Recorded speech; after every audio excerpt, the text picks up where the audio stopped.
Oi, gente, estamos na videoaula de língua portuguesa. Vamos estudar o texto, sonhos e os artigos em gramática. Vamos lá, vou colocar aqui no texto. Pronto.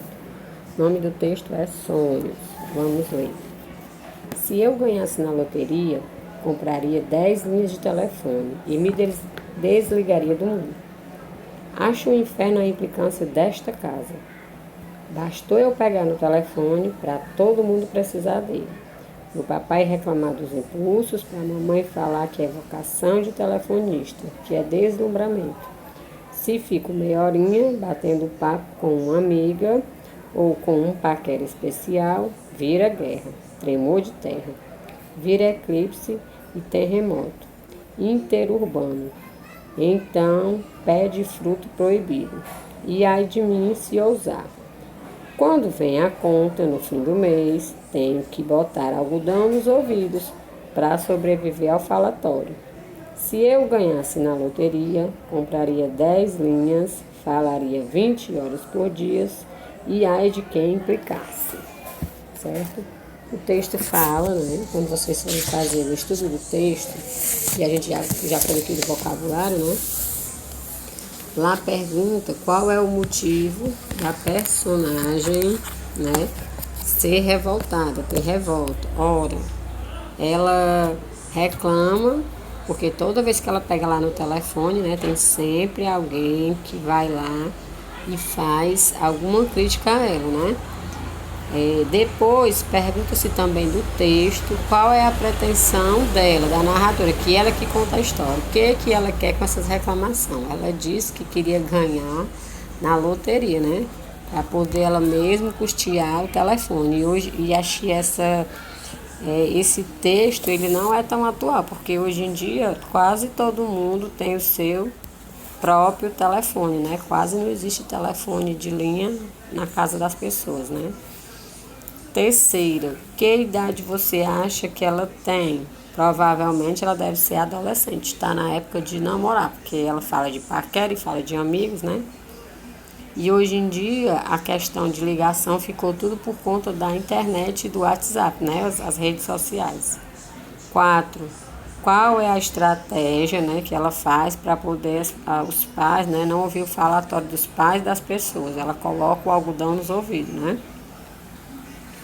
E a quinta, quanto tempo por dia o personagem diz que falaria ao telefone, né?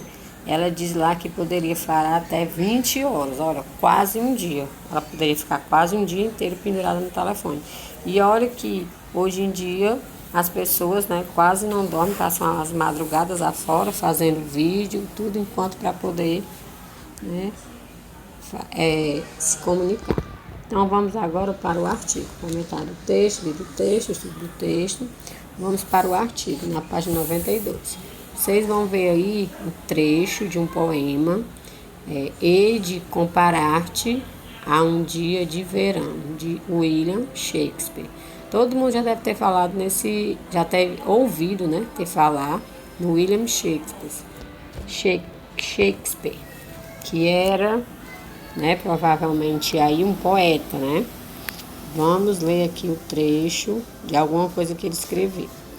Como hei de comparar-te a um dia de verão, és muito mais amável e mais amena. Os ventos sopram os doces botões de maio, e o verão finda antes que possamos começar.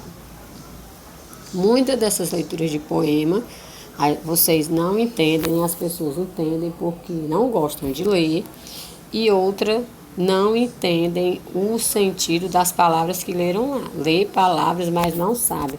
Muitas pessoas vão olhar e perguntar o que é esse ei, verbo haver, e não vai saber, né? Não consegue, às vezes, o que é amena, não vai saber, né? São palavras tão simples, né?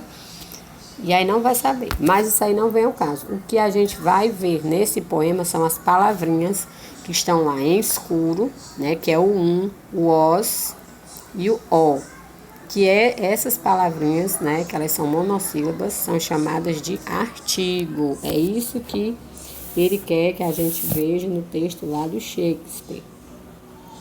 Porque em cada uma dessas palavras está indicando um feminino, um singular, ou um masculino, ou um plural lá, né? Na palavra e no texto. Então, um dia, ninguém não sabe quando foi, é indefinido, ninguém não sabe, só sabe que foi um dia, né? Aleatório. Os ventos, nós também não sabemos qual foi o vento, foi os ventos, foram vários, né? Os doces também não. Agora, o verão, né? Dá pra gente saber, porque só existe um verão, que é uma estação do ano. Então, vamos passar aqui para o quadro dos artigos para a gente ver. Dá-se o nome de artigo às palavras que antecedem ou que vem antes do substantivo, determinando-lhes definida ou indefinidamente, né? Ou então colocando-lhe o gênero. Essa palavrinha, o artigo, ela tem gênero, ela tem número. Quando é gênero? Quando é feminino ou masculino. E quando é número, se é singular ou se é plural. Então, os artigos, só existem esses que estão aí no quadrinho. O artigo definido, que são aqueles que você vê que tem definição, dá para você saber o que é. E os indefinidos é aqueles que você não consegue saber, como lá um dia. Ninguém não sabe que dia foi esse. Só sabe que foi um dia aleatório, né? Agora, o verão dava para saber. Então, eles se classificam assim: artigo definido e indefinido. E aí, o gênero do feminino e do masculino, isso é singular ou plural. Singular ou plural é fácil de encontrar, porque a gente sabe que aí tá vendo que todos do plural tem a letrinha S no final. E todos do singular não tem. Masculino e feminino também vai ser fácil de vocês achar, porque é para mulher e para homem. Só vai ficar um pouquinho difícil de achar o definido e o indefinido. Mas se vocês prestarem atenção, nos definidos só tem vogais, né? O, A, e os Os e o As com S, né? E o indefinido vai ser com quantidade, umas ou um, certo? Então, vocês vão fazer a atividade relacionada para que vocês possam entender mais sobre essas palavrinhas, né? Que são artigos e vêm antes de substantivos em frases, para que eles possam definir, né, se é singular, se é plural ou gênero. Façam a atividade do livro e até a próxima aula.